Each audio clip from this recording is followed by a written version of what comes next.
Hey folks, great news today. Virgin Voyages brought back status matching as part of a revamped sailing club. That is their loyalty program at Virgin Voyages. So if you have status at another cruise line, you have until December 24th to go ahead and register on their website, and they will tell you what level you're going to be matched with. So here's the revamped sailing club. When you sail for the first time, you're going to be automatically enrolled just like any other cruise line. And then with sailings 3 and 4, you'll get the first level of perks, which is the blue extras. Now that's going to get you 1 specialty coffee per day. You'll get invited to an exclusive cocktail event.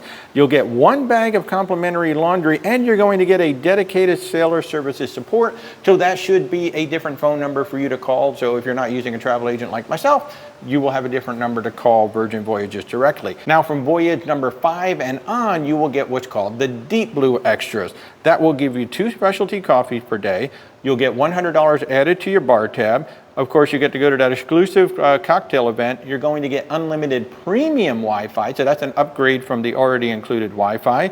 You will get 2 pressed items, 1 specialty cleaned, and 1 bag of laundry. You will get priority boarding at embarkation, so you need to get up to Deep Blue Extra to get that priority embarkation. And of course, you'll get that dedicated sailor services support line. So the new revamped sailing club from Virgin Voyages is now out, is now active. You have until December of 2024 so far to go ahead and register for a status match. Of course, if you have any questions about Virgin Voyages, we are a top 100 sales agent for Virgin Voyages, so we can pretty much answer all of your questions about Virgin Voyages. So certainly reach out, where'swaltertravel.com. Have an awesome day, everybody.